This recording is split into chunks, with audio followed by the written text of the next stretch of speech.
నమస్కారం. దూరదర్శన్ వార్తలకు స్వాగతం. నేను లహరి. వార్తల్లో ముందుగా ముఖ్యాంశాలు.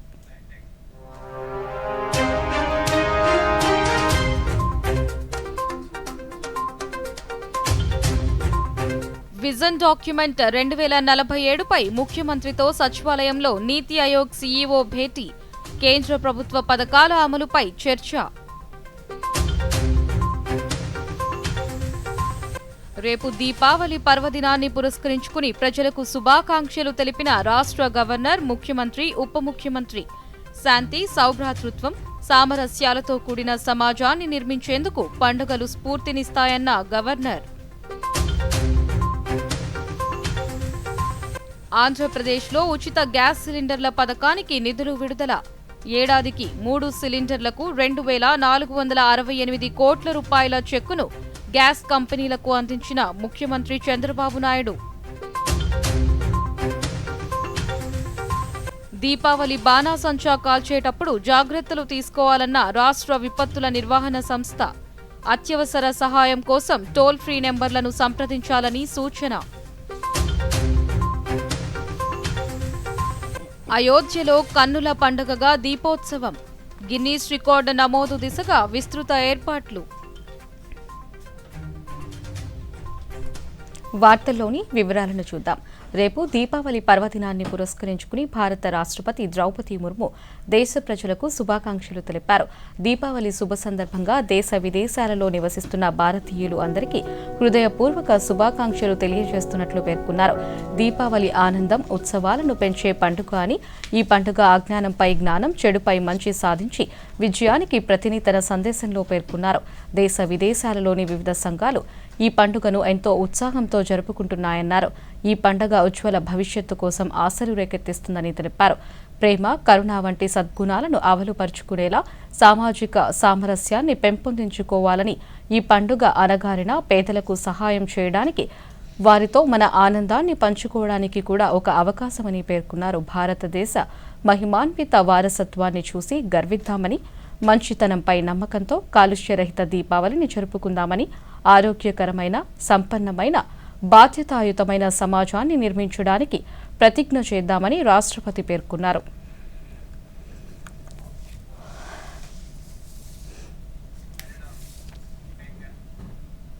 దీపావళి పర్వదినాన్ని పురస్కరించుకుని ఉపరాష్ట్రపతి జగదీప్ ధన్కర్ దేశ ప్రజలకు, ప్రపంచవ్యాప్తంగా ఉన్న భారతీయులకు శుభాకాంక్షలు తెలిపారు. ఎంతో భక్తి శ్రద్ధలతో, ఆనందోత్సవాలతో దీపావళి జరుపుకుంటున్నారన్నారు. ఇది చీకటిపై వెలుగు, నిరాశపై ఆశ, అజ్ఞానంపై జ్ఞానం సాధించి విజయానికి ప్రతీక అన్నారు. దీపావళి అందరికీ ధర్మ సందేశాన్ని తీసుకువెళ్తుందని, మన కర్తవ్యాలను అచంచలమైన చిత్తశుద్ధి, అంకిత భావంతో నిర్వహించాలని జగదీప్ ధన్కర్ తన సందేశంలో తెలిపారు.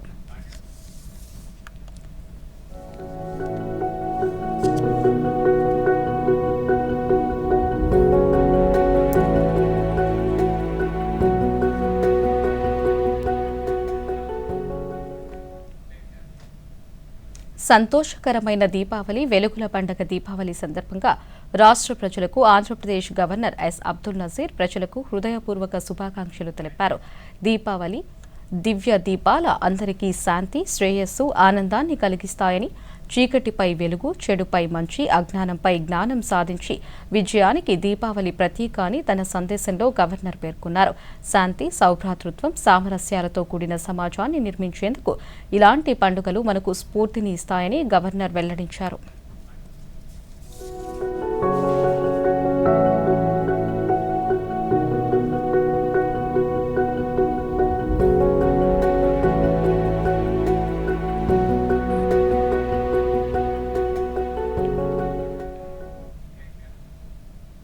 తెలుగు ప్రజలందరికీ ముఖ్యమంత్రి నారా చంద్రబాబు నాయుడు దీపావళి పండుగ శుభాకాంక్షలు తెలిపారు. నరకాసుర వధ తర్వాత ఇంటింటా దీపాలు వెలిగించుకుని సంతోషంగా జరుపుకునే వెలుగుల పండుగ అని పేర్కొన్నారు. ఒక దీపాన్ని వెలిగించడం ద్వారా మన చుట్టూ ఉన్న చీకట్లను పారద్రోలినట్లుగా ఎన్నికల ముందు ఇచ్చిన సూపర్ 6 హామీల్లో భాగంగా దీపం 2.0 పథకంతో ఈ దీపావళి పండుగను మరింత కాంతివంతం చేస్తున్నామన్నారు. ఇక తెలుగింటి ఆడబిడ్డల కళ్లల్లో ఆనందం చూసేందుకు ఏడాదికి 3 వంట గ్యాస్ సిలిండర్లు ఉచితంగా ఇవ్వడమే ఈ పథకం ముఖ్య ఉద్దేశమన్నారు. అర్హులైన ఆడబిడ్డలు ఇప్పటికే దీపం 2.0 పథకానికి దరఖాస్తులు చేసుకుంటున్నారని, ఇది సంతోషం కలిగించే విషయమన్నారు. ప్రజల నుంచి వస్తున్న స్పందనతో మరిన్ని సంక్షేమ పథకాలను అమలు చేసే స్ఫూర్తిని పొందుతామని సామాజిక మాధ్యమం ఎక్స్ వేదికగా పేర్కొన్నారు. ఈ ఆనంద దీపావళి పండుగ రాష్ట్ర ప్రజల జీవితంలో కొత్త వెలుగు నింపాలని ఆకాంక్షిస్తున్నట్లు తెలిపారు.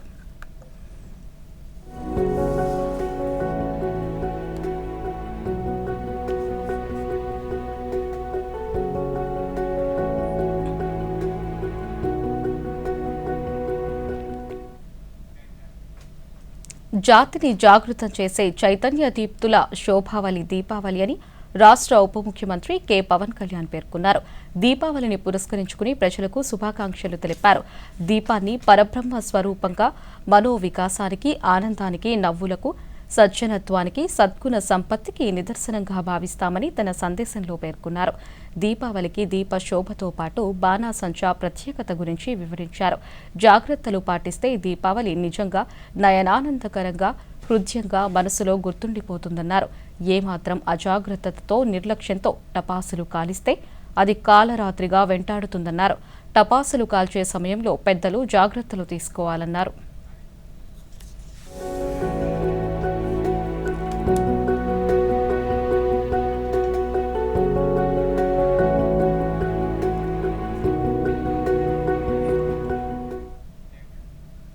రెండు రోజుల గుజరాత్ పర్యటనలో భాగంగా ప్రధానమంత్రి నరేంద్ర మోదీ ఈరోజు ఏక్తానగర్, కెవడియా ప్రాంతాలలో పర్యటించారు. ఈ సందర్భంగా కెవడియాలో 280 కోట్ల రూపాయల విలువైన మౌలిక సదుపాయాలు, అభివృద్ధి ప్రాజెక్టులకు శంకుస్థాపనలు, ప్రారంభోత్సవాలు చేశారు. రేపు జాతీయ ఐక్యతా దినోత్సవాన్ని పురస్కరించుకుని జరిగే కార్యక్రమాల్లో ప్రధాని పాల్గొంటారు.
విజన్ డాక్యుమెంట్ 2047కు సంబంధించిన అంశాలపై ముఖ్యమంత్రి నారా చంద్రబాబు నాయుడుతో నీతి ఆయోగ్ సీఈఓ సుబ్రహ్మణ్యం సమావేశమయ్యారు.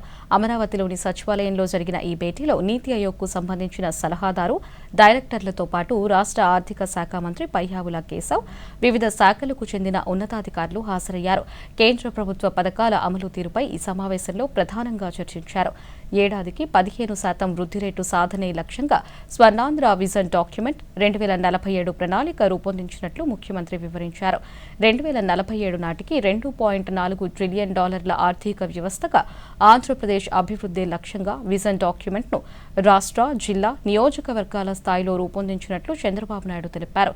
వ్యవసాయం, ఆక్వా తదితర రంగాలలో అభివృద్ధి సాధించేలా కార్యాచరణ ప్రణాళిక సిద్ధం చేసినట్లు నీతి ఆయోగ్ సీఈఓకు ముఖ్యమంత్రి వివరించారు. పేదరిక నిర్మూలన, ఈజ్ ఆఫ్ లివింగ్, సామాజిక మౌలిక సదుపాయాల అభివృద్ధి, demographic management, data centre, artificial intelligence వంటి గ్రోత్ ఇంజన్లతో వృద్ధి రేటు సాధించేలా ఈ ప్రణాళికలు రూపొందాయని, వీటిని సమర్థంగా అమలు చేసేలా కార్యాచరణ చేసినట్లు చంద్రబాబు నాయుడు తెలిపారు.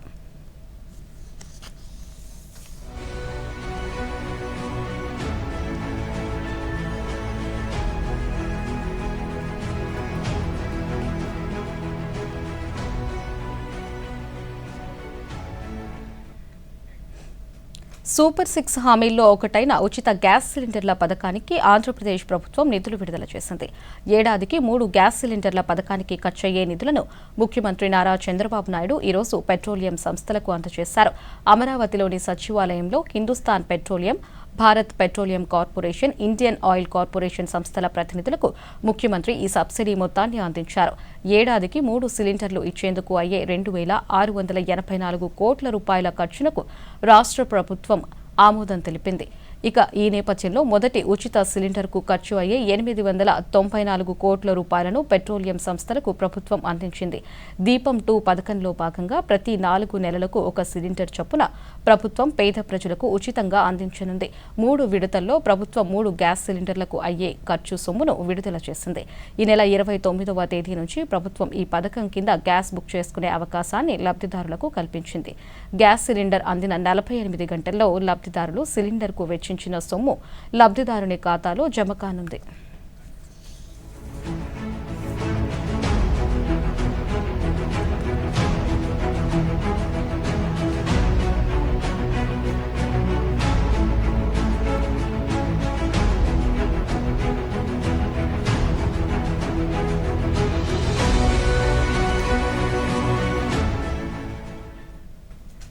బుడమేరు వరదల్లో దెబ్బతిన్న వాహనదారులకు బీమా చెల్లింపునకు సంబంధించి పెండింగ్లో ఉన్న దరఖాస్తులను 15 రోజుల్లోపు పూర్తి చేయాలని బీమా సంస్థల ప్రతినిధులను, ప్రభుత్వ అధికారులను ముఖ్యమంత్రి నారా చంద్రబాబు నాయుడు ఆదేశించారు. రాష్ట్రంలో ఇటీవల సంభవించిన వరదలకు చేపట్టిన సహాయక చర్యలు, బాధితులకు పంపిణీ చేసిన పరిహారంపై అధికారులతో సచివాలయంలో ఈరోజు ముఖ్యమంత్రి సమీక్ష నిర్వహించారు. వరద ప్రభావిత జిల్లాల కలెక్టర్లతో కూడా దృశ్య మాధ్యమ సమావేశంలో వివరాలను అడిగి తెలుసుకున్నారు. ఈ సందర్భంగా ప్రభుత్వం అందించిన సాయానికి సంబంధించిన వివరాలను అధికారులు ముఖ్యమంత్రికి వివరించారు. మొత్తం 4,21,698 మందికి 625 కోట్ల రూపాయలు ఆర్థిక సాయం అందించామని తెలిపారు. కేవలం 70 మందికి మాత్రమే ఇంకా పరిహారం అందలేదని, అది కూడా వారి బ్యాంకు ఖాతాలలో వాడుకలో లేకపోవడం వల్లనే సమస్య వచ్చిందని తెలిపారు. మరో 200 దరఖాస్తులు ఇప్పటికీ పరిశీలనలో ఉన్నాయని, వాటిలో అర్హులకు ప్రభుత్వ సాయం అందిస్తామని వివరించారు. అనంతరం ముఖ్యమంత్రి మాట్లాడుతూ చరిత్రలో ఎన్నడూ లేని విధంగా వరద బాధితులకు ప్రభుత్వం సాయం చేసిందని, గతంలో ఇంత మొత్తంలో సాయం చేసిన సందర్భం ఎక్కడా లేదని తెలిపారు. అర్హులైన ప్రతి ఒక్కరికి సాయం అందించాలనే ప్రయత్నంలో తాము ఉన్నామని, చివరి బాధితుడి వరకు ప్రభుత్వ సాయం చేరుతుందని స్పష్టం చేశారు.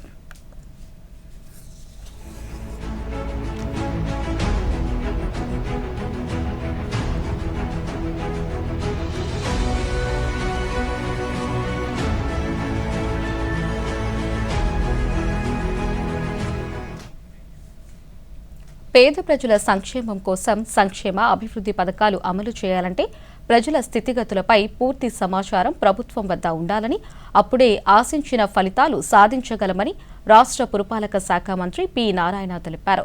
విజయవాడలో మెప్పా స్వయం సహాయక సంఘాల ప్రొఫైలింగ్ యాప్పై ఒకరోజు శిక్షణ కార్యక్రమంలో మంత్రి పాల్గొన్నారు.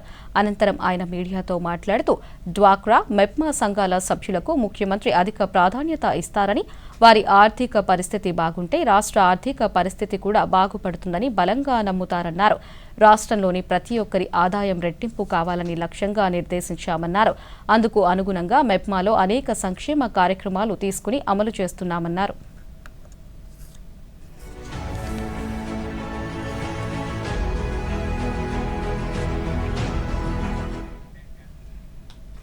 పోలవరం ప్రాజెక్టును గత 5 ఏళ్లలో నిర్లక్ష్యానికి గురిచేసిన వైఎస్ఆర్ కాంగ్రెస్ పార్టీ ఈరోజు ప్రాజెక్టుపై మాట్లాడడం హాస్యాస్పదంగా ఉందని రాష్ట్ర జలవనరులు అభివృద్ధి శాఖ మంత్రి నిమ్మల రామానాయుడు పేర్కొన్నారు. సచివాలయంలో ఈరోజు ఆయన మీడియాతో మాట్లాడుతూ రాష్ట్రాన్ని సస్యశ్యామలం చేయడమే కూటమి ప్రభుత్వ లక్ష్యమన్నారు. 17,144.06 crores in the interest of early completion of works and delay of the early benefits.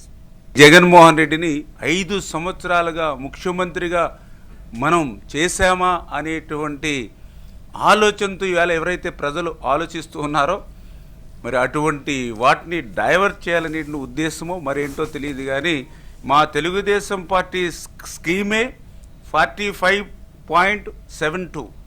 Telugu Desam party స్కీమే నదుల అనుసంధానం. ఎందుకంటే 45.72 మీటర్స్కి మనం నీరు నిలపగలిగితేనే చంద్రబాబు నాయుడు గారి యొక్క ఆలోచన నదుల అనుసంధానం అనేది సాధ్యమవుతుంది. జగన్మోహన్ రెడ్డి గత ప్రభుత్వంలో అధికారంలో ఉన్నప్పుడు మొట్టమొదటిసారిగా 41.15కి ఏదైతే ఆయన ఆ రోజు కేంద్రంతో మరి ఆయన లేఖలు రాసినప్పుడు కేంద్రానికి పర్మిషన్లు అడిగినప్పుడు మేము ఆ రోజు అసెంబ్లీ సాక్షిగా మరి మేము చాలా ఫైట్ చేసాం ఆ రోజు ఆ ప్రభుత్వం మీద కూడా. 41.15కి కనుక ఆ యొక్క నీటిని మనం కుదించినట్లయితే ఆ యొక్క పోలవరం ప్రాజెక్ట్ అల్లా అదొక బ్యారేజీగా మారిపోతుంది. ఏదైతే ఆ 194 టీఎంసీల నీరు నిల్వ ఏదైతే చేయాలనుకుంటామో ఆ సామర్థ్యం తగ్గిపోయి డెడ్ స్టోరేజ్ అయిపోతుందని మేము ఆ రోజు ఆ యొక్క రాష్ట్ర ప్రభుత్వం మీద ఆ రోజు మేము ఫైట్ చేసినటువంటి పరిస్థితి. అసలు ఆంధ్రప్రదేశ్ రాష్ట్రంలో పోలవరం ప్రాజెక్టుని తీసుకొచ్చింది ఎవరు? మేము అధికారంలో ఉన్నటువంటి 5 సంవత్సరాల్లో ఎప్పుడైనా మేము 41.15 మీటర్స్ అని 5 సంవత్సరాలు ఎప్పుడైనా ఒక లేఖ రాయడం కానీ ఎక్కడైనా ఒక పర్మిషన్ కానీ ఎక్కడైనా ఉందా? ఛాలెంజ్ చేసి అడుగుతున్న జగన్మోహన్ రెడ్డి చూపించమని. వార్తల్లో చిన్న విరామం తీసుకుందాం. మన డెజర్ట్ వచ్చేసింది కానీ మన ఛాంపియన్ ఇంకా రాలేదు. మరి బిల్ ఇచ్చే ముందేనే వస్తుందంటారా? సో గర్ల్స్, ఏంటట సంగతి? బిల్లట సంగతి ఏది నీ కాడి పిన్ని? ఆర్బీఐ అంటుంది మీ పిన్, ఓటీపీ, సివివి లేదా ఇంటర్నెట్ బ్యాంకింగ్ పాస్వర్డ్ ఎవరికీ ఇవ్వొద్దు. ఆన్లైన్ బ్యాంకింగ్ మీ సొంత కంప్యూటర్, మొబైల్ ఇంకా సెక్యూర్ నెట్వర్క్ నుంచే చెయ్యండి. తినడం ఛాంపియన్షిప్ జరిగిందా? ఆర్బీఐ అంటుంది విషయాలు తెలుసుకోండి, జాగరూకంగా ఉండండి. వార్తలకు తిరిగి స్వాగతం. శ్రీకాకుళం జిల్లా వ్యాప్తంగా ఓటర్ల జాబితా 2025 ప్రత్యేక సవరణ కార్యక్రమంలో భాగంగా అన్ని పోలింగ్ కేంద్రాలలో ముసాయిదా ఓటర్ల జాబితా విడుదల చేశామని జిల్లా రెవెన్యూ అధికారి ఎం వెంకటేశ్వరరావు తెలిపారు. వీటిపై అభ్యంతరాలు ఏవైనా ఉంటే వాటిపై నవంబర్ 28వ తేదీ వరకు దరఖాస్తు చేసేందుకు అవకాశం కల్పిస్తున్నామని అన్నారు. దూరదర్శన్తో ఆయన మాట్లాడుతూ నూతన ఓటర్ల జాబితా తయారీలో భాగంగా ఈ ఏడాది ఆగస్టు 20 నుంచి అక్టోబర్ 18వ తేదీ వరకు BLOలు ఇంటింటా సర్వే నిర్వహించారని, మృతులు, వలస ఓటర్ల తొలగింపుతో పాటు 2025 జనవరి 1వ తేదీ నాటికి అర్హులైన వారి నుంచి కొత్తగా ఫారం 6 దరఖాస్తులు స్వీకరించినట్లు వివరించారు. దీనికి సంబంధించి కొత్తగా డ్రాఫ్ట్ లిస్టు తయారు చేయడం కోసం కొత్తగా ఓటర్ల నమోదు కార్యక్రమం ముమ్మరంగా చేపట్టడం జరిగింది జిల్లాలోని. ఇది వచ్చే నెల నవంబర్ 6వ తేదీ వరకు మాత్రమే టైం ఉంది. ఇంకా మన జిల్లాలో ఇప్పటి వరకు సుమారు 600 మంది మాత్రమే ఎన్రోల్ అయ్యారు ఓటర్లుగా. మనకి సుమారు 3000 పైనే సుమారు 4000 వరకు ఓటర్లుగా నమోదు కావాల్సిన అవకాశం ఉన్నా కూడా ఎవరు ముందుకు వచ్చి అప్లై చేసుకోవడానికి ముందుకు రావట్లేనట్టు తెలుస్తుంది. కాబట్టి గౌరవ జిల్లా కలెక్టర్ గారు అందరూ ఎలిజిబుల్ ఉన్నటువంటి ప్రతి ఒక్క ఉపాధ్యాయులు కూడా తమ ఓటు హక్కును సద్వినియోగం చేసుకోవడం కోసం ప్రతి ఒక్కరు కూడా ఎన్రోల్ కావాలని కోరుకుంటున్నాం. టైం కూడా చాలా తక్కువ ఉంది కాబట్టి దీన్ని సద్వినియోగం చేసుకోవాలని వినయపూర్వకంగా కోరుకుంటున్నాం. ధనత్రయోదశి పర్వదినాన్ని ధన్వంతరి జయంతిని పురస్కరించుకుని శ్రీ పొట్టి శ్రీరాములు నెల్లూరు జిల్లా ఆయుర్వేద కార్యాలయంలో ప్రత్యేక అవగాహన కార్యక్రమాలను నిర్వహించారు.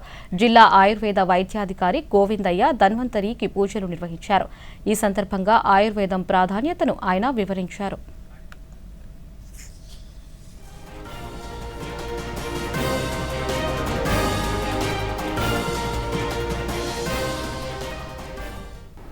ఆయుష్ డిపార్ట్మెంట్ ఆంధ్రప్రదేశ్ ప్రభుత్వం మా కమిషనర్ గారైనటువంటి విజేంద్ర కుమార్ లగింశెట్టి గారు, మా ఆర్డీడీ గారైనటువంటి డాక్టర్ పద్మజాతి గారు, వీరి సలహాలు సూచనలు 9వ అంతర్జాతీయ ఆయుర్వేద దినోత్సవం 150 దేశాలలో దిగ్విజయంగా జరుపుకుంటున్నాము. ఈ దినోత్సవాన్ని ధన్వంతరి జయంతి అని కూడా అంటాం. ధన్వంతరి అంటే ఆయుర్వేద వైద్యానికి పితామహుడు. మరి ఆయుర్వేదము మన భారతదేశంలో పుట్టి మన భారతదేశానికి మాత్రమే సొంతమై ప్రతి భారతీయుని హక్కు, మన భారతదేశానికి తరగని చెరగని స్థిరాస్తి అయినటువంటి ఆయుర్వేదం, స్వదేశీయ వైద్యమైనటువంటి ఆయుర్వేదం ఈ రోజుటికి కూడా పూర్తిగా జనానికి తెలియట్లేదు, అనుసరించట్లేదు. ఆ రోజు దేవతలకు సైతం చికిత్స చేయబడినటువంటి వైద్యశాస్త్రం ఏంటి అంటే ఆయుర్వేదం. అవినీతి నిరోధక శాఖ ఆంధ్రప్రదేశ్ రాష్ట్ర వ్యాప్తంగా నవంబర్ 3 వరకు అవగాహన వారోత్సవాలు నిర్వహిస్తున్నట్లుగా ఆంధ్రప్రదేశ్ అవినీతి నిరోధక శాఖ అడిషనల్ ఎస్పీ ఎల్ సుధాకర్ తెలిపారు. రాష్ట్ర వ్యాప్తంగా 13 అవినీతి నిరోధక శాఖ రేంజ్ కార్యాలయాలలో సిబ్బంది అందరికీ ఇలాంటి సమగ్రత ప్రతిజ్ఞ చేశారన్నారు. ప్రభుత్వ ఉద్యోగులు మరియు పౌరులు ఈ ప్రతిజ్ఞ తీసుకోవచ్చన్నారు.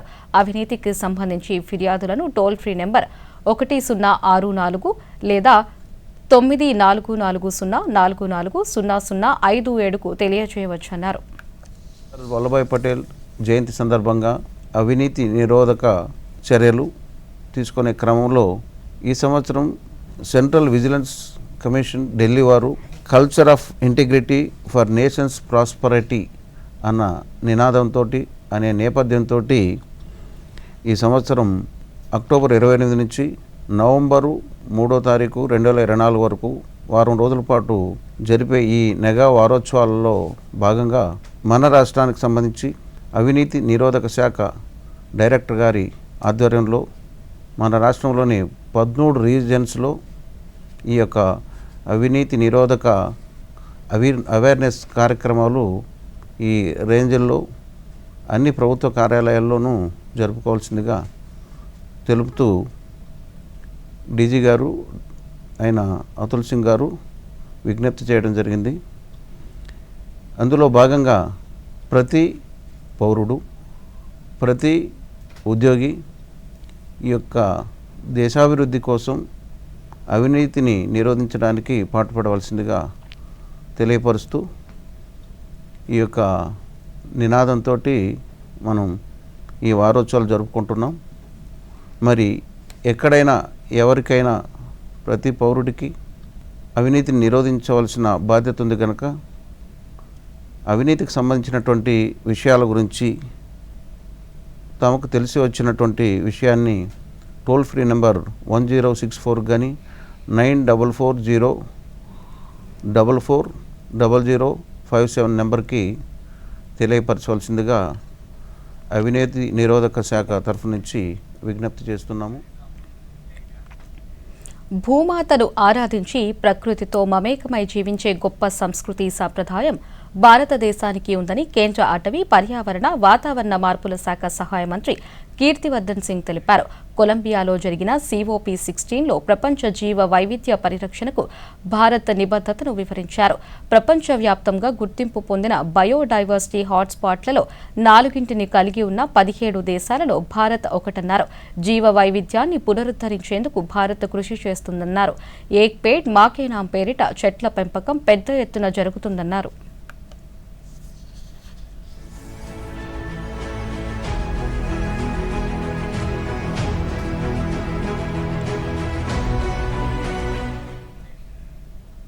ఉత్తరప్రదేశ్లోని అయోధ్యలో సరయూ నదీ తీరాన దీపోత్సవం కన్నుల పండగగా నిర్వహించారు. అయోధ్యలో బాలరాముని ప్రతిష్ఠ అనంతరం జరుగుతున్న తొలి దీపావళి కావడంతో అయోధ్యలోని 55 ఘాట్లలో 28 లక్షల దీపాలను వెలిగించారు.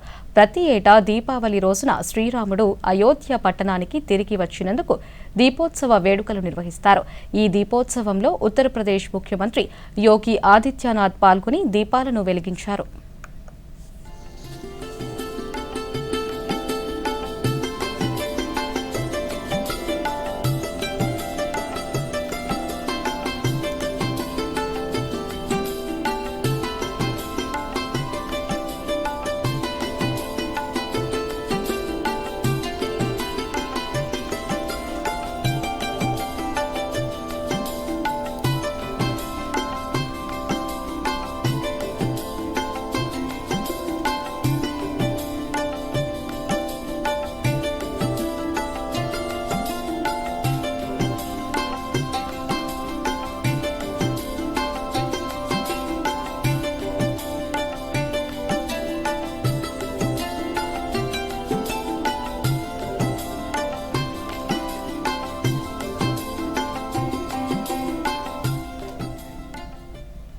రాష్ట్ర ఐటీ శాఖ మంత్రి నారా లోకేష్ అమెరికా పర్యటన కొనసాగుతోంది.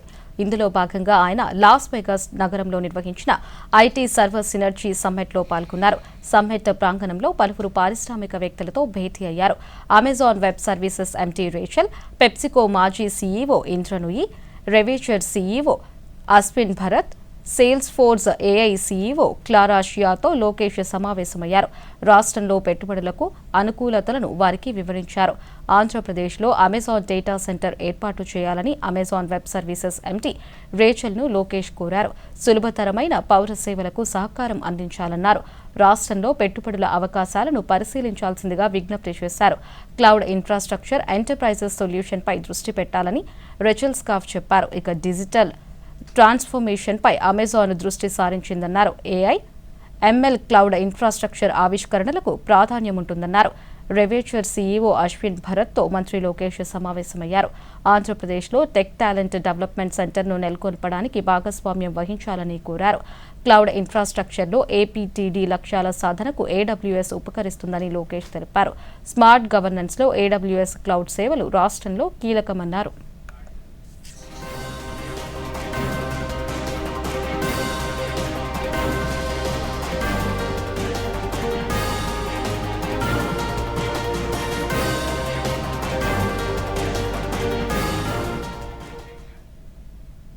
ప్రకాశం జిల్లాను అందరి సహకారంతో సమగ్రాభివృద్ధి చేస్తానని జిల్లా ఇన్ఛార్జ్ మంత్రి ఆనం రామనారాయణ రెడ్డి అన్నారు.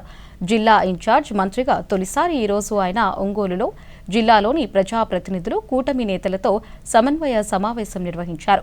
అనంతరం మంత్రి మీడియాతో మాట్లాడుతూ జిల్లా ప్రగతికి తీసుకోవాల్సిన చర్యలపై కూటమి పార్టీ నేతలు, ప్రజాప్రతినిధులతో చర్చించినట్లు తెలిపారు. ముఖ్యమంత్రి చంద్రబాబు నాయుడు కేంద్రంతో చర్చించి ఇటీవల ప్రకాశం జిల్లాను కూడా వెనుకబడిన జిల్లాల జాబితాలో చేర్పించారని తెలిపారు. వెలిగొండ ప్రాజెక్టును త్వరితగతిన పూర్తి చేయడానికి చర్యలు తీసుకుంటామన్నారు. సమావేశంలో పాల్గొంటున్నటువంటి కూటమి నాయకులు, శాసనసభ్యులు, మా సహచర మంత్రివర్యులు, పార్లమెంట్ సభ్యులు అందరితోటి కలిపి ఈ సమావేశం నిర్వహిస్తున్నాం. 4వ తారీఖున డిఆర్సి సమావేశం ఉంది. ఆ సమావేశంలో జిల్లా యొక్క ప్రగతి లక్ష్యాల గురించి, నియోజకవర్గాల్లో జరుగుతున్నటువంటి కార్యక్రమాల వివరణ గురించి సమీక్షించుకోవడం జరుగుతుంది. అధికారికంగా మాది కూటమి నాయకత్వం, కూటమి ప్రభుత్వం. రాబోయే ప్లానింగ్ బోర్డు సమావేశం కన్నా ముందే పార్టీల యొక్క సమావేశం ఉంటే బాగుంటుందనే ఉద్దేశంతో కొంచెం షార్ట్ టైం అయినా ఒంగోలు పార్లమెంటు అధ్యక్షులు అలాగే మంత్రి గారితో మాట్లాడినప్పుడు బీజేపీ, జనసేన నాయకులను ఆహ్వానిస్తాం, తప్పకుండా ఈ కార్యక్రమం జరుపుతాం, పర్వాలేదని అంటే దాదాపు 2 గంటల పాటు ఈ పార్లమెంటు పరిధిలో ఉన్నటువంటి అలాగే బాపట్ల పార్లమెంట్ పరిధిలో ఉన్నటువంటి శాసనసభ్యులు అందరం కలిసి సమీక్షించుకున్నాం. పార్టీ సమన్వయం గురించి మాట్లాడాం. ఆయా నియోజకవర్గాల అభివృద్ధి, భవిష్యత్ ప్రణాళికల గురించి కూడా వాళ్ళు చెప్పడం జరిగింది. రాష్ట్రంలో శాంతి భద్రతలు, దీపావళి నేపథ్యంలో ముందస్తు భద్రతా ఏర్పాట్లపై ఉప ముఖ్యమంత్రి పవన్ కళ్యాణ్తో హోంమంత్రి వంగలపూడి అనిత సమావేశమై చర్చించారు. 185 అగ్నిమాపక స్టేషన్లలో సిబ్బంది ఎక్కడ ప్రమాదం జరిగినా అప్రమత్తంగా ఉండాలని ఆదేశించినట్లు హోంమంత్రి వివరించారు. 100 లేదా 101 నెంబర్లకు ఫోన్ చేసి టపాసులు అక్రమ తయారీపై పోలీసు, అగ్నిమాపక వ్యవస్థలకు ప్రజలు ఫిర్యాదు చేసేలా ఏర్పాట్లు చేశామని తెలిపారు. డాక్టర్ బిఆర్ అంబేద్కర్ కోనసీమ జిల్లా ఏడిద గ్రామం తరహా దీపావళి టపాసుల పేలుడు ఘటనలు జరగకుండా మరింత అప్రమత్తంగా ఉండాలని ఉప ముఖ్యమంత్రి సూచించారు. దేశవ్యాప్తంగా వాయు కాలుష్యం పెరుగుతున్న నేపథ్యంలో రాష్ట్రంలోనూ ప్రత్యేక చర్యలు చేపట్టాలని పవన్ కళ్యాణ్ పేర్కొన్నారు. వెలుగుల పండగ దీపావళి తెలుగువారి జీవితాలలో వేల కాంతులు నింపాలని మాజీ ముఖ్యమంత్రి వైఎస్ఆర్ కాంగ్రెస్ పార్టీ అధ్యక్షులు వైఎస్ జగన్మోహన్ రెడ్డి ఆకాంక్షించారు. దీపావళి సందర్భంగా 2 తెలుగు రాష్ట్రాల ప్రజలకు, ప్రపంచవ్యాప్తంగా ఉన్న తెలుగు వారందరికీ ఆయన శుభాకాంక్షలు తెలిపారు. చీకటి మీద వెలుగు, చెడు మీద మంచి, దుష్ట శక్తుల మీద దైవశక్తి సాధించిన విజయానికి దీపావళి ప్రతీక అని పేర్కొన్నారు. దీపావళి సందర్భంగా తెలుగు ప్రజలందరికీ సకల శుభాలు, సంపదలు, సౌభాగ్యాలు, విజయాలు కలగాలని, ప్రజలందరి జీవితాలు శోభాయమానంగా వెలుగొందాలని ప్రతి ఇంట ఆనందం, కాంతులు విరచిల్లాలని ఆయన ఆకాంక్షించారు.